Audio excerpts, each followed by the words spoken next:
Bismillahirrahmanirrahim. Assalamualaikum warahmatullahi wabarakatuh.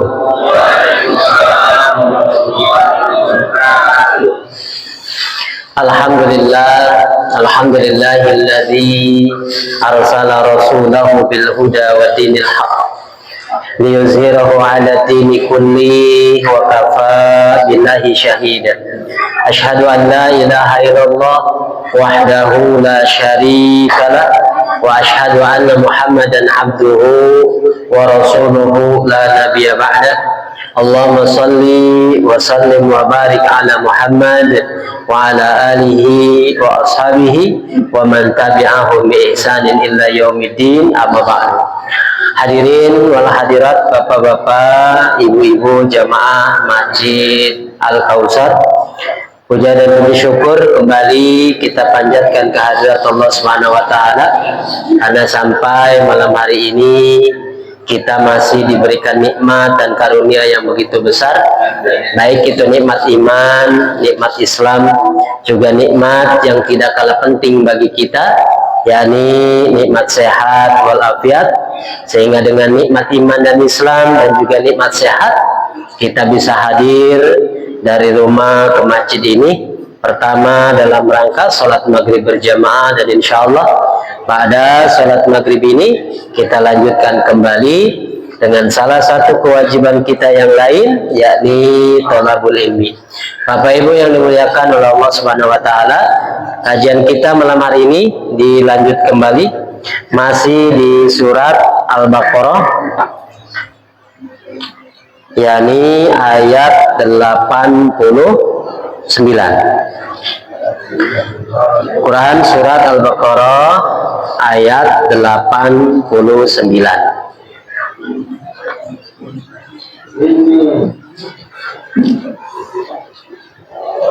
Surat Al-Baqarah ayat 89.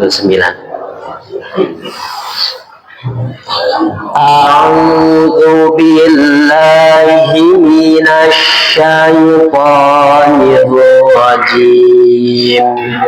Bismillahirrahmanirrahim. Walamma ja'ahum kitabun min 'indillahi musaddiqun lima ma'ahum wa kanu min qablu yastafti'una 'ala alladhina kafaru falamma ja'ahum ma'arafu kafaru bihi fala'natullahi 'alal kafirin. Bi'sa mashtaraw bihi anfusahum an yakfuru bima anzalallahu baghyan an yunazzilallahu min fadlihi ala man yasha'u min ibadihi faba'u bighadabin ala ghadabin walil kafirina azabun muhin. Wa idza qila lahum aminu bima anzalallahu qalu nu'minu bima unzila alaina wa yakfuruna bima wara'ahu wa huwal haqqu musaddiqan lima ma'ahum. Qul falima taqtuluna anbiya Allahi min qablu in kuntum mu'minin.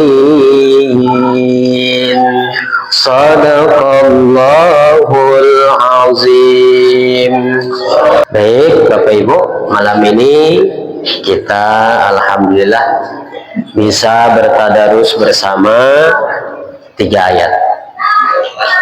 Walaupun 3 ayat ini cukup berharga Bapak Ibu, karena kalau kita tidak tadarus di sini, belum tentu di rumah bisa tadarus. Pada pertemuan yang lalu Bapak Ibu, kita sudah membahas tentang ya orang-orang yang diberi kitab oleh Allah Subhanahu wa taala ketika mereka didakwahi oleh Nabi Shallallahu alaihi wasallam, maka alasan mereka itu sangat banyak sekali. Yang dimana alasan-alasan itu intinya mereka tidak mau menerima ya, Nabi Shallallahu alaihi wasallam, tidak mau menerima Al-Quran, padahal mereka adalah orang-orang yang pertama-tama mengetahui ciri-ciri kenabian Nabi Sallallahu Alaihi Wasallam dan juga kebenaran dari Al-Quran. Kenapa? Karena mereka lebih dulu mempelajari, memahami ayat-ayat yang diturunkan Allah kepada Nabi Musa dan juga kepada nabi-nabi yang lain. Nah, ini adalah alasan-alasan yang disampaikan oleh Bani Israel di kalangan ahli kitab. Maka ucapan mereka disebutkan di dalam Al-Quran, wa qalu qulubuna gulf. Mereka mengatakan hati-hati kami ini sudah tertutup. Maksudnya tertutup bisa penuh. Jadi kalau botol nih, botol minuman, kalau sudah penuh seperti ini, kalau dimasukkan air lagi nggak bakalan bisa masuk, malah tumpah. Nah, itu alasan mereka. Jadi kami wahai Muhammad nggak butuh lagi yang namanya ajaran-ajaran agama selain agama yang diajarkan kepada kami. Kami tidak butuh lagi yang namanya ya kitab-kitab selain kitab yang diturunkan kepada kami. Jadi kami ini sudah penuh. Nah, maka kemudian kata Allah, bal la'anahumullahu bikufrihim faqalilan ma yu'minun. Maka karena banyak alasan mereka ketika didakwahi, diajak untuk masuk agama Allah, agama Islam, maka karena mereka banyak menutup diri, mengkufuri dan lain sebagainya, maka laknat Allah kepada mereka. Laknat ini maksudnya apa Bapak Ibu?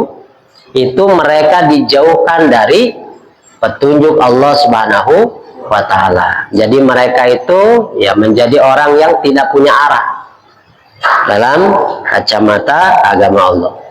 Maka salah satu fakta yang disampaikan oleh Allah, jadi diantara mereka itu kebanyakan tidak beriman kepada Allah Subhanahu wa taala. Jadi gambarannya seperti ini Bapak Ibu. Kalau kita ini cenderung menolak kebenaran-kebenaran yang disampaikan oleh agama, disampaikan oleh Allah melalui Rasul, kemudian Al-Quran ini sudah sampai kepada kita, penjelasan-penjelasan juga sampai kepada kita, tapi masih banyak di antara kita ini yang tidak mau menerima. Alasannya banyak, ya. Alasannya waktunya sudah penuh. Maksudnya apa, Pak? Sibuk. Makanya nggak ada waktu saya buat duduk-duduk 1 jam atau kurang dari 1 jam di masjid. Kenapa? The time is money, katanya. Waktu adalah uang. Jadi kalau bisnis saja ditinggalkan, bisnis saya itu 1 jam, waduh, aset hilang semua, katanya. Maka banyak ini alasan. Kenapa? Kalau bahasa mereka itu qulubuna gulf. Kami ini sudah tidak butuh lagi ajaran-ajaran yang lain, nasihat-nasihat dan sebagainya. Karena kami hatinya sudah penuh. Nah ya, jadi kalau orang sudah menutup diri seperti ini, makanya Allah melaknat mereka, sehingga di kalangan mereka itu sedikit sekali yang beriman kepada Allah Subhanahu wa taala. Kenapa? Yaitu tadi. Nah, di kita juga sama, Bapak Ibu. Kalau dibandingkan antara orang yang taat kepada Allah dengan orang yang masih abangan, ya, yang kalau mau beribadah itu banyak pertimbangan. Ibadah saja pertimbangannya banyak. Entarlah, masih muda, sayang waktunya. Nanti kalau udah tulang punggungnya agak sedikit sakit, baru itu ibadah. Nanti kalau sudah kakinya agak susah digerakkan, baru mau ibadah. Nanti kalau sudah kayaknya dada itu suka sesek gitu kan, baru beribadah. Kenapa? Takut mati. Nah, akhirnya apa? Ya, banyak orang yang sedikit sekali memakmurkan masjid, mempelajari Al-Quran, memahami agama Allah, itu sedikit. Maka banyak umat Islam di Indonesia ini, walaupun kuantitasnya banyak, tapi kualitasnya ya perlu diperbaiki lagi, perlu diangkat lagi ya. Maka disinilah orang-orang Bani Israel dahulu ketika diajak oleh Nabi Shallallahu Alaihi Wasallam, alasannya banyak, sehingga sedikit sekali dari mereka itu yang beriman kepada Nabi, beriman kepada Al-Quran, beriman kepada Allah Subhanahu Wa Taala. Maka pada pertemuan kali ini, Bapak Ibu, kita masuk ayat yang ke-89. Allah Subhanahu Wa Taala berfirman, walamma ja'ahum kitabun min indillahi musaddiqul lima ma'ahum. Kata Allah, ya, setelah datang kepada mereka, mereka kembali kemana? Bani Israel atau orang-orang Yahudi di zaman Nabi Shallallahu Alaihi Wasallam. Jadi ketika datang kepada mereka, kata Allah, kitabun, sebuah kitab. Di situ tidak ada alif lamnya ya Pak. Kalau tidak ada alif lam, berarti terjemahnya sebuah kitab. Kalau Bapak ada tulisan hadza kitabun, pasti itu kitabun itu dibacanya. Hadza kitabun. Ada yang kedua tulisannya hadzal kitabu. Bedanya apa Pak? Hadza kitabun, hadzal kitabu. Nah, kalau kitabnya masuk alif lam, hadzal alif lam, kitabu, maka ujungnya itu nggak boleh tanwin. Jadi kitabu, al-kitabu, hadza al-kitabu, nggak boleh hadza al-kitabun, nggak boleh. Tanwin itu selamanya perang dengan alif lam. Kalau tidak ada alif lamnya, hadza kitabun. Terjemahnya, hadza ini adalah sebuah kitab. Tapi kalau hadzal kitabu, berarti kitab ini. Beda nggak Pak? Beda nggak? Ini sebuah kitab, ini kitab. Beda. Kalau di sini pakainya nakiro, tidak ada alif lam. Walamma ja'ahum, ketika datang kepada mereka atau setelah datang kepada mereka sebuah kitab, kata Allah, min indillahi, dari sisi Allah Subhanahu wa taala, musaddiqul lima ma'ahum, di mana kitab tersebut membenarkan apa yang ada di tangan mereka. Nah, Bapak Ibu, ketika dahulu sebelum Nabi diutus oleh Allah Subhanahu wa taala, Al-Qur'an belum disampaikan, belum diturunkan oleh Allah Subhanahu wa taala, maka kata Allah, orang-orang Yahudi khususnya, wa kanu min qablu yastaftihuna 'alal ladzina kafar. Di sini ayatnya ya. Jadi dahulu, wa kanu, dahulu mereka itu apa? Min qablu yastaftihuna, suka meminta kemenangan. Yastaftihuna, ini dari kata fataha yaftahu, ditambahin istiftah atau pakainya istif'ala. Maka kalau pakai alif sin ta ditambah kata, maka maknanya kebanyakan meminta.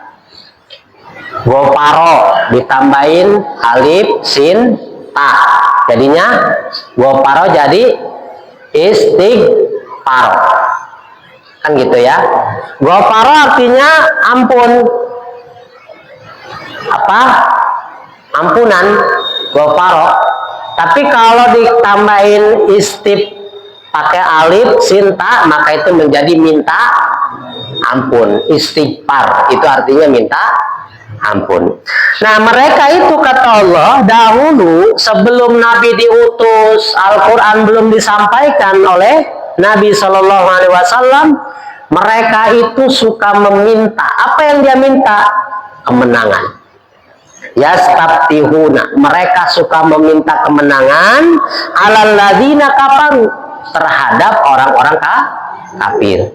Ingat kemarin sebelum ini kita sudah membahas bahwasanya di Madinah itu orang Yahudi itu ada pada 3 suku bahasanya.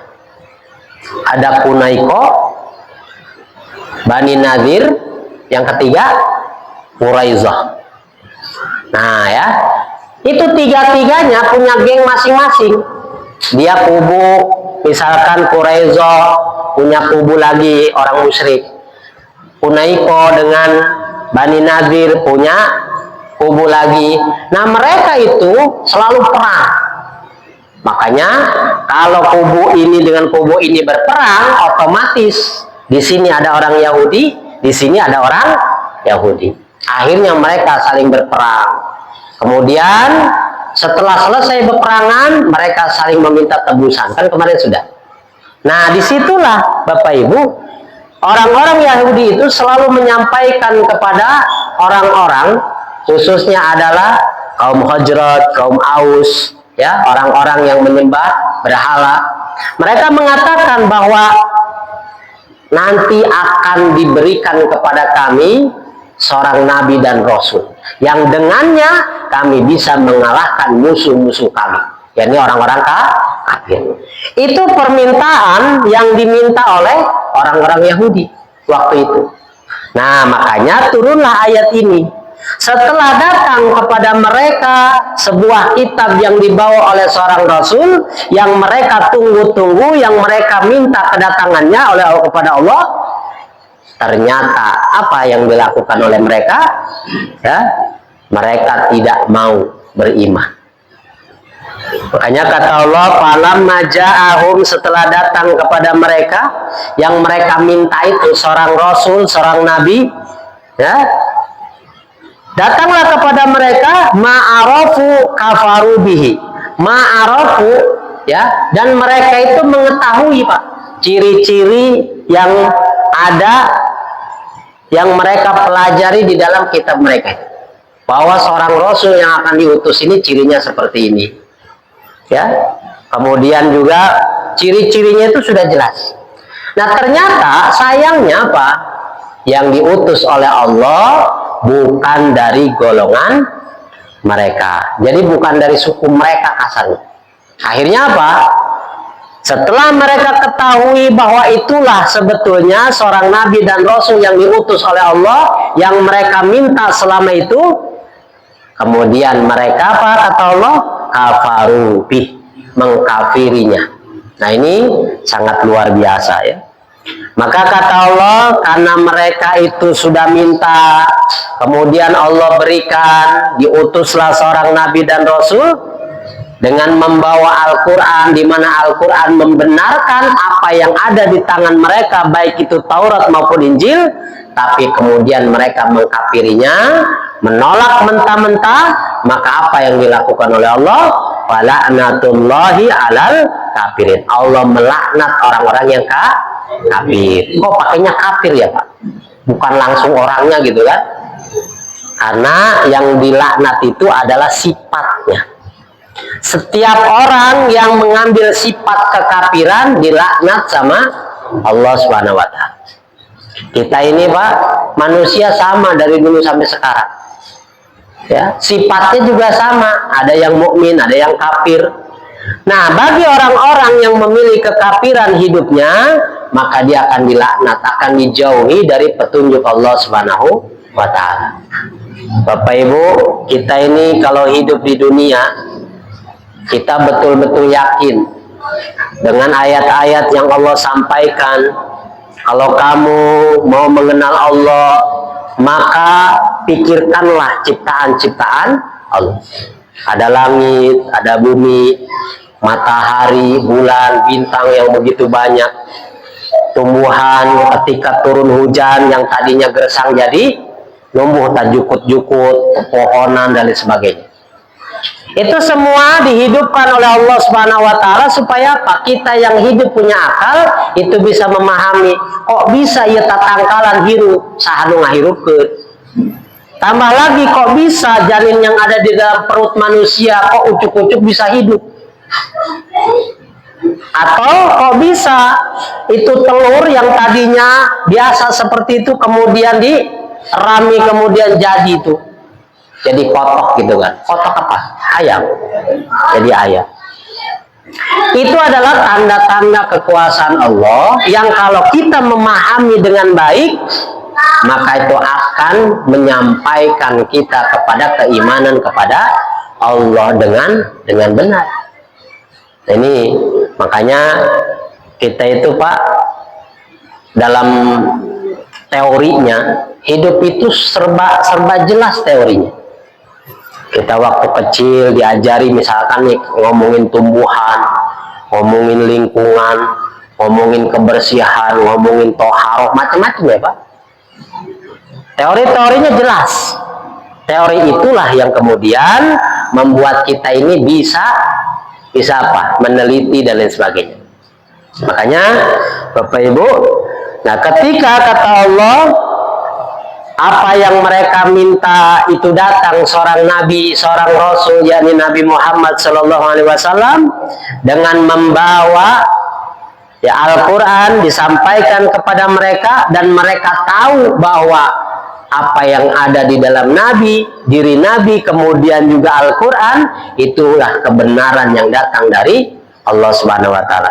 Tapi karena mereka melihat yang diutus ternyata bukan dari kelompok mereka, bukan dari suku mereka, akhirnya mereka mengkafiri.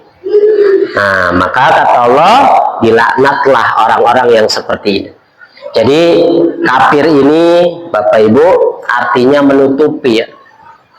Hati orang yang kafir berarti orang yang hatinya tertutup. Itu sudah dijelaskan sebelum kita bahas ayat-ayat terus ke dalam. Ternyata di awal-awal surat, di awal-awal ayat kita sudah disampaikan ciri-ciri manusia atau 3 kelompok manusia yang akan menghadapi Al-Quran. Kelompok pertama menerima, kelompok kedua menutupi atau mengingkari, kelompok yang ketiga tidak menerima, tidak mengingkari secara full, alias ngambang, yakni orang munafik. Maju enggak, mundur enggak, mati embung, paeh embung, hirup embung, setan. Nah, tapi yang jelas Bapak Ibu, pada prinsipnya Allah akan melaknat orang-orang yang kafir.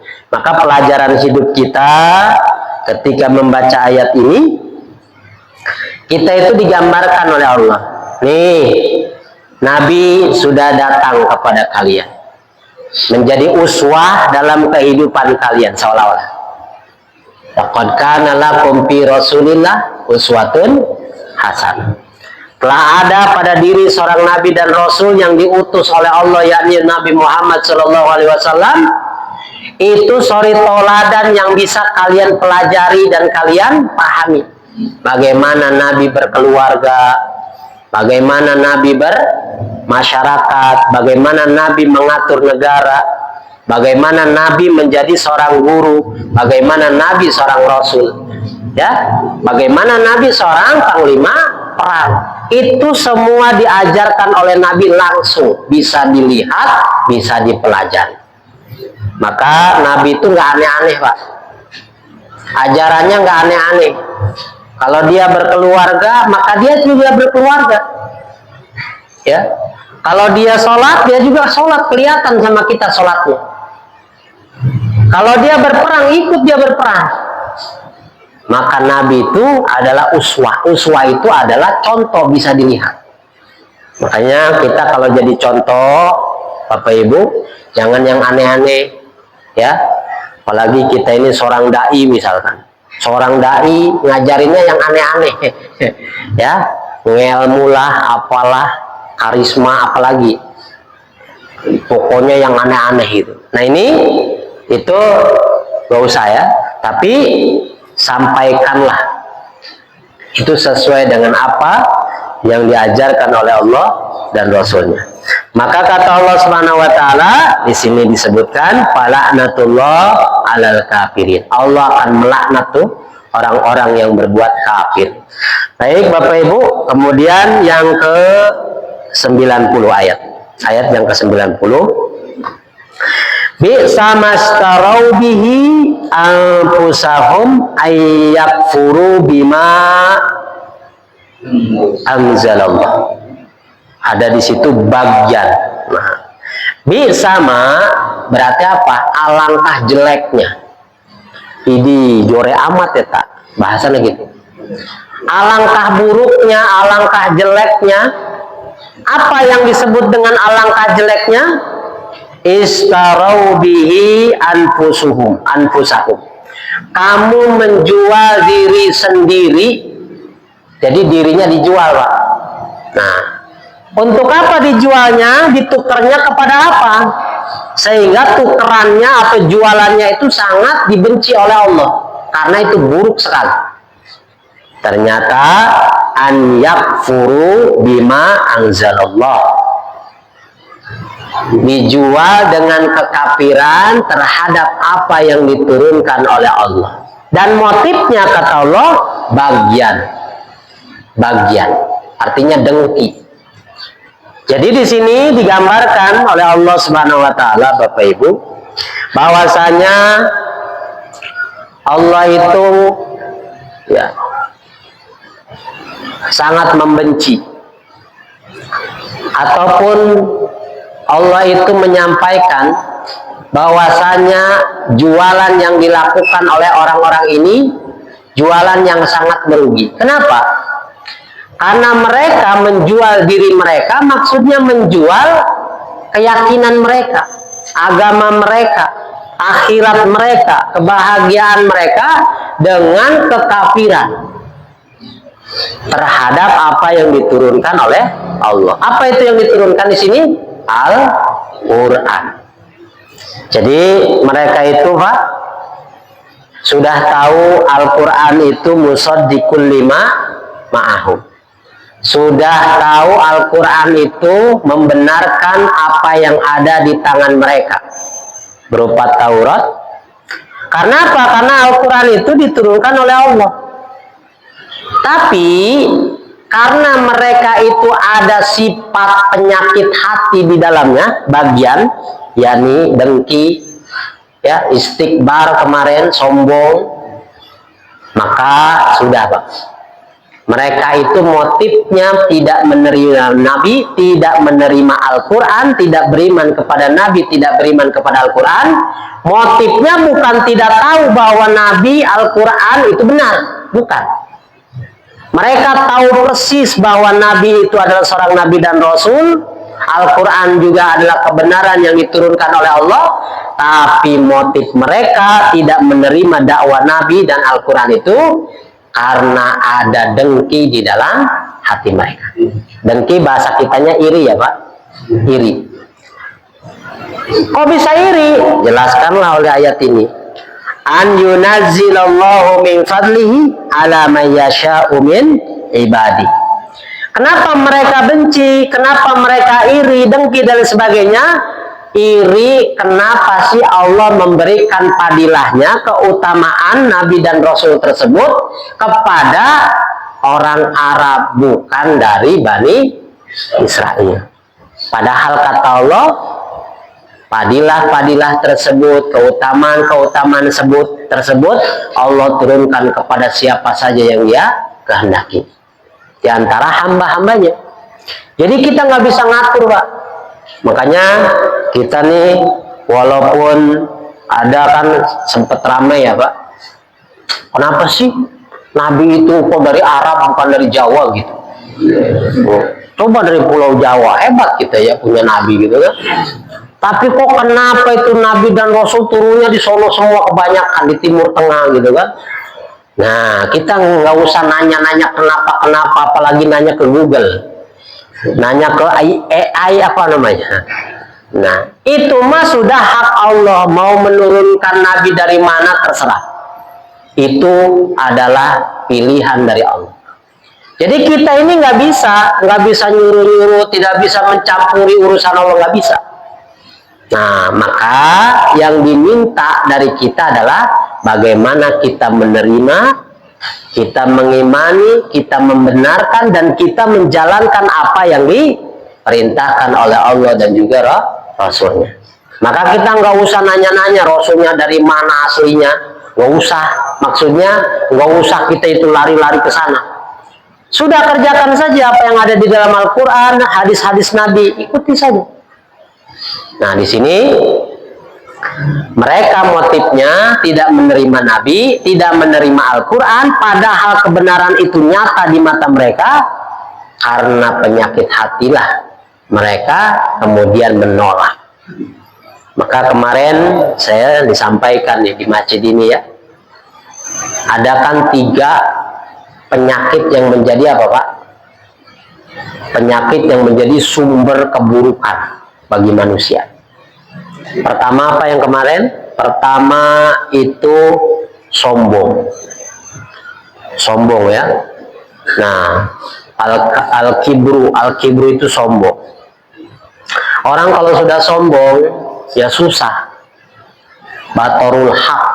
Kerjaannya itu akan apa? Menolak kebenaran. Walaupun kebenaran itu sudah nyata. Makanya kalau kita nih umat Islam ya, manusia secara umum tidak mau beribadah, sebetulnya kita ini orang yang sombong.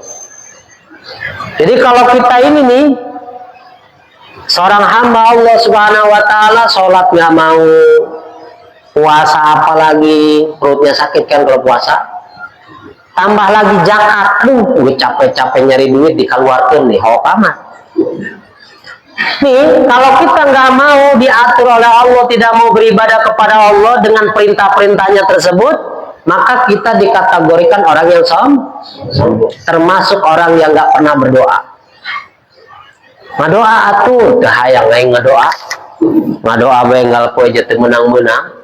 Nah, aing sholat malam hayu aja, minta kaya, nggak kaya, ya.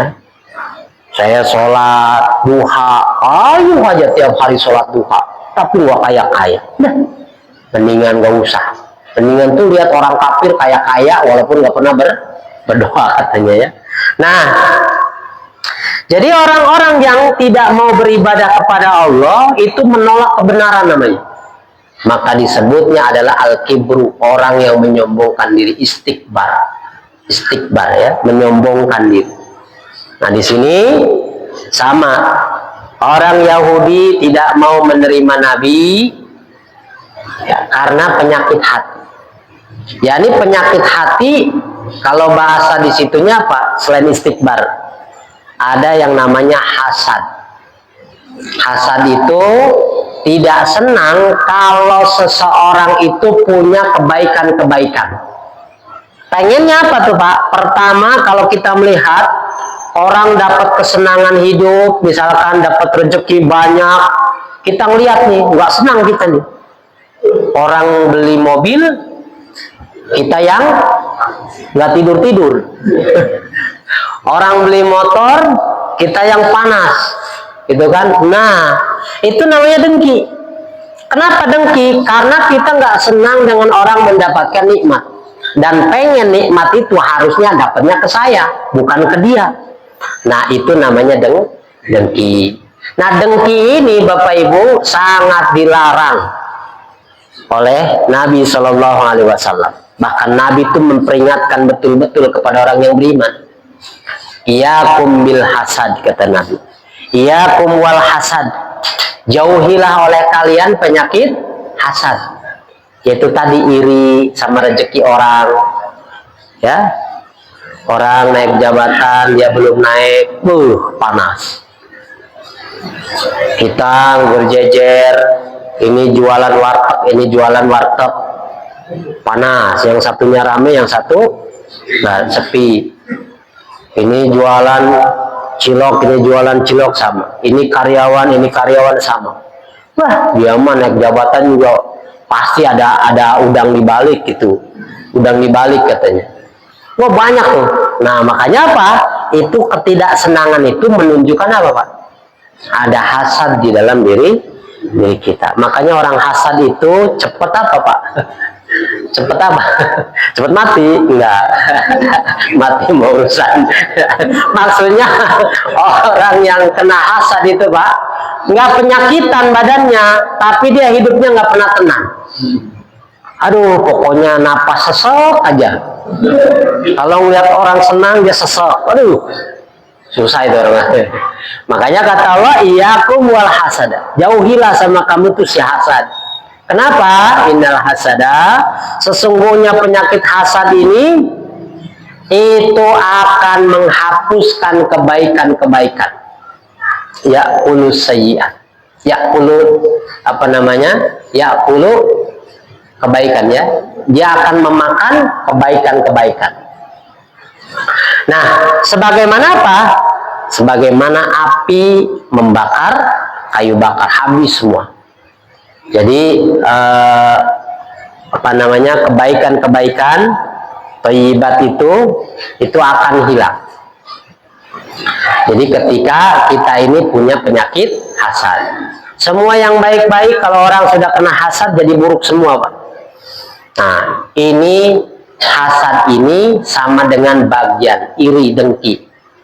Jadi orang Yahudi itu ternyata iri. Kenapa sih kenabian itu kok diberikan kepada kepada orang Arab, bukan kepada Bani Israel?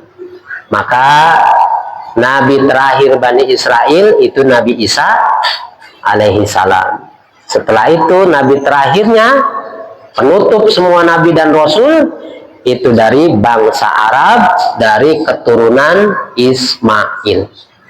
Jadi selainnya Ishak semua turunannya. Terakhir penutup para nabi dan rasul dari Ismail. Jadi luar biasa, Pak. Ibrahim itu punya anak, dua-duanya itu jadi nabi. Ternyata Ibrahim itu bukan orang sembarangan maksudnya. Dia adalah orang yang betul-betul memegang akidah, memegang ketauhidan kepada Allah Subhanahu wa taala. Dan tidak main-main perjuangan untuk menjaga tauhid ini. Dia harus diusir dari keluarga, itu Nabi Ibrahim. Ya. Dia juga harus dibakar sama umatnya, itu juga Nabi Ibrahim. Dan dia tularkan ke akidah ini kepada istri dan anak-anaknya. Sehingga anak-anaknya itu diberkahi oleh Allah Subhanahu wa taala menjadi nabi. Ya, yang satu Nabi Ismail, yang dua Nabi Ishak. Dari Nabi Ishak kemudian menurunkan Yakub, Nabi juga. Dari Nabi Yakub menurunkan 12 anak. Satunya Nabi Yusuf alaihissalam juga menjadi nabi. Nah, terus dari Nabi Yakub terus Yusuf ke sana itu Bani Israel terus ke bawah sampai Nabi Isa alaihissalam. Nah, berarti dari Nabi Ismail jauh tuh terus ke bawah, ucuk-ucuk masuk paling ujung, yakni Nabi Muhammad Sallallahu Alaihi Wasallam. Nah, mereka ini tahu bahwa Nabi Muhammad itu bukan dari garis keturunan Ishak tadi, maka mereka tidak menerima apa yang disampaikan oleh Nabi, apa yang dibawa oleh Nabi berupa Al-Quran, walaupun jelas-jelas mereka tahu bahwa Nabi seorang Nabi dan Rasul yang mereka minta kepada Allah Subhanahu wa Ta'ala. Nah, ini kenapa bisa terjadi, Pak? Motifnya karena dengki. Awas nih, Pak, dengki ini jangan ditaruh ya, jangan ditaruh di hati. Nanti kalau kita hatinya dengki, waduh, tadinya duduk bersama seperti ini, masuk nih penyakit dengki, itu nggak bakalan mau duduk, Pak. Sholatnya bareng di masjid, tapi kalau udah dengki-dengkian, bukan dengki-dengkian, dengki beneran, yang satu masuk sebelah sini, yang satu sebelah sana. Nanti kalau yang satu belah sini, yang satunya sebelah sana. Nanti ini udah ditutup, wah nggak mau keluar dia. Nah, pas Pak jongkok harap-harap, kayak nyengir, kesel gitu kan. Ini dengki nggak usah lah ya, jangan sampai ada di dalam diri kita, karena akan menghilangkan kebaikan-kebaikan. Jadi akan yakulul hasanat ya, jadi memakan atau menghilangkan kebaikan-kebaikan. Baik, maka kata Allah faba'u bi ghadabin ala ghadab. Ya, karena mereka melakukan semua itu, kekafiran dan lain sebagainya, bahkan menjual diri mereka dengan kekafiran, maka mereka akan ditimpa oleh kemurkaan Allah di atas kemurkaan. Bagaimana tuh bahasanya, Pak? Ghadab ala ghadab. Berarti ada dua kemurkaan. Pertama, murka pertama ya, ghadab pertama itu adalah dulu mereka telah menyekutukan Allah. Di zaman Nabi Musa alaihissalam, Bani Israel ini telah menyekutukan Allah, padahal nabinya ada. Mereka menyekutukan Allah dengan menyembah patung anak sapi. Itu luar biasa. Itu murka Allah pertama kepada mereka. Sampai-sampai cara mereka suruh bertobatnya harus ya saling membunuh di sana.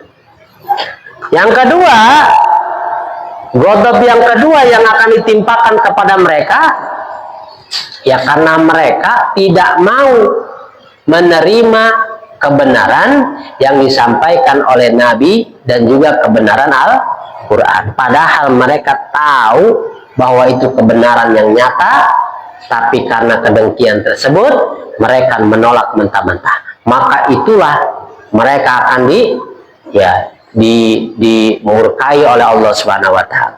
Walil kafirina adzabun muhin. Maka kata Allah, bagi orang-orang yang kafir tersebut itu sudah disiapkan azab yang sangat menghinakan. Azab menghinakan, muhin di sini kalau di dunia dia akan dicabut kemuliaannya oleh Allah. Di akhirat sudah jelas-jelas ya. Kalau orang sudah mendapatkan azab yang muhin, yang hina, yang menghinakan, ya sudah Pak. Karena kemuliaan, kehinaan seseorang di dunia ini Allah yang memberi. Kita bisa dihormati sama orang, itu karena kemuliaan itu diberikan oleh Allah. Kalau Allah ingin mencabut kemuliaan seseorang, walaupun tadinya dipuja-puja, disayangi, disenangi, kalau Allah sudah mencabut kemuliaannya, jatuhlah dia. Maka boro-boro mau memuji, enggak dilempar sendal aja sudah syukur tuh. Makanya apa? Kita ini hati-hati dengan kekafiran. Kalau kita banyak melakukan kekafiran dalam agama ini, khawatir. Kita harus takut kalau kemuliaan yang ada pada diri kita, yang harusnya itu dijaga, ditutupi keburukannya oleh Allah, kemudian Allah buka, maka kita menjadi orang yang paling hina di antara makhluk. Pernah nggak Pak membayangkan kalau aib kita itu dibuka? Mungkin kita bisa makan nggak Pak? Bisakah kita keluar rumah kalau aib-aib kita ini dibongkar misalkan sama Allah? Itu manusia tidak akan bisa sanggup hidup kalau aibnya itu dibuka sama Allah Subhanahu wa taala. Makanya kasih sayang Allah kepada kita salah satunya menutupi aib kita nih Pak. Maka kalau Allah sudah menutupi aib kita ini, jangan kita ngebuka aib orang lain. Wah si etama, nggak boleh. Karena kita ini bisa seperti ini, ditutupi aibnya oleh Allah, maka jangan pernah kita membuka aib orang lain. Banyak-banyaklah kita melihat diri kita, sehingga kita bisa dijauhi dari sifat penyakit-penyakit hati seperti iri, dengki, sombong, dan juga kita menutup diri dari kebenaran yang datang kepada kita. Baik, itu adalah ayat yang ke-90. Terakhir nih Pak. Masih ada waktunya ya? Masih.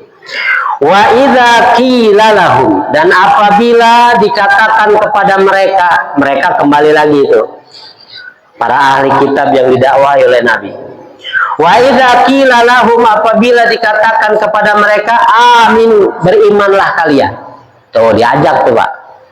Berimanlah kepada kalian. Kepada apa imannya? Bima anzalallah, terhadap apa yang diturunkan oleh Allah, yakni Al-Qur'an.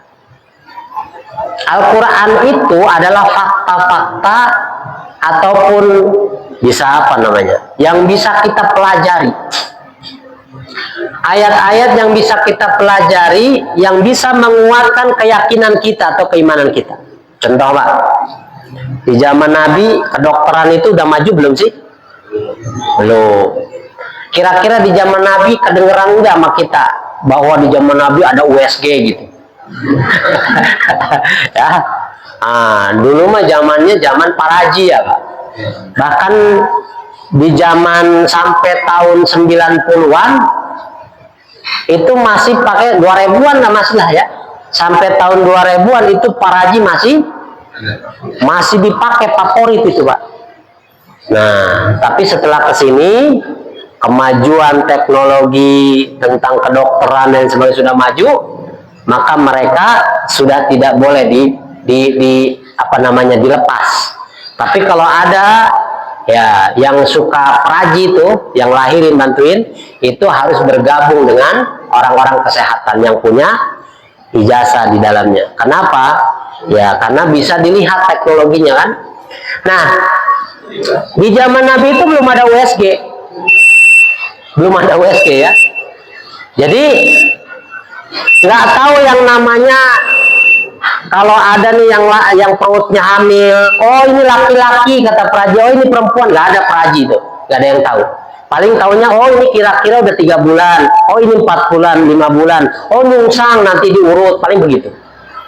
Tapi kalau melihat langsung itu dari mendetailnya itu enggak. Tapi kemudian di zaman sekarang ada USG, pengantin baru kemudian diberkahi oleh Allah, diberikan istrinya hamil, langsung tuh 3 bulan USG, 4 bulan USG, 5 bulan USG, di USG tiap bulan. Terus karena pengen tahu. Nah, di zaman Nabi nggak ada ya, di zaman Nabi. Tapi kok kenapa Al-Quran itu di Quran surat yang ke-23, Quran surat Al-Mu'minun, itu dijelaskan tentang kejadian manusia dari 1 bulan, 2 bulan, sampai 3 bulan, 4 bulan, itu disebutkan oleh Al-Quran. Ternyata dicocokkan dengan zaman sekarang, kedokteran yang sudah canggih, sesuailah apa yang disampaikan oleh Al-Quran. Pertanyaannya Pak, kalau Nabi yang mengatakan Quran surat Al-Mu'minun itu perkataan Nabi atau buat-buatan Nabi sendiri, hebat amat itu Nabi sudah tahu tentang ilmu kedokteran sampai ke dalam-dalamnya. Tapi sekarang dibuktikan ternyata shadaqallahul azim, maha benar tuh Al-Quran itu yang disampaikan Allah. Ternyata apa yang disampaikan Allah 1400 tahun yang lalu itu ternyata benar, terdeteksi sekarang kebenarannya. Maka disitulah kalau kita membaca Al-Quran, maka sampailah pemahaman kita bahwa Al-Quran bukanlah buatan manusia. Karena sudah tahu sesuatu yang kemudian berapa ratus tahun, beberapa ribu tahun kemudian, ternyata satu persatu apa yang disampaikan Al-Quran semuanya benar. Inilah mukjizat. Maka kata Allah, ya kata Nabi, ya berimanlah kalian kepada Al-Quran, ya. Kemudian Al-Quran itu membenarkan apa yang ada di dalam kalian, apa yang ada di tangan kalian, yakni Taurat. Nah, kemudian mereka mengatakan, oh enggak, kami hanya beriman kepada apa yang diturunkan kepada kami, yaitu Taurat. Nah, walaupun Al-Quran itu jelas-jelas kebenarannya. Maka kata Allah, sampaikan tu Muhammad, kul falima taqtuluna anbiya Allah min qablu in kuntum mu'minin. Kalau kamu begitu, ya tidak mau beriman kepada Al-Quran, hanya beriman kepada apa yang disampaikan kepada mereka, kenapa kalian membunuh para nabi dan rasul? Padahal kamu adalah orang yang beriman. Harusnya tidak. Ternyata ada nabi-nabi kalian yang kalian bunuh. Ini menunjukkan Mereka menolak Nabi, menolak Al-Quran bukan karena mereka tidak tahu, tapi karena keingkaran yang mereka lakukan. Dalam rangka apa? Ya, karena hati mereka itu sudah dikuasai oleh kekafiran. Mudah-mudahan Bapak Ibu, setelah kita mempelajari ayat-ayat ini, pertama kita dijauhkan dari sifat-sifat hati yang buruk seperti sombong, dengki, hasad ya, dan dijauhkan dari sifat kekafiran yang dengan sifat-sifat itu bisa menghalangi kita untuk mendapatkan pelajaran, untuk mendapatkan hidayah dari Allah Subhanahu wa taala. Mari Bapak Ibu, kita tutup kajian ini dengan sama-sama membaca doa kafaratul majlis. Subhanakallahumma wa bihamdika asyhadu an la ilaha illa anta astaghfiruka wa atubu ilaik. Wassalamualaikum warahmatullahi wabarakatuh. Ya Nabi salam alaika, ya Rasul salam alaika, ya Habib salam alaika, salam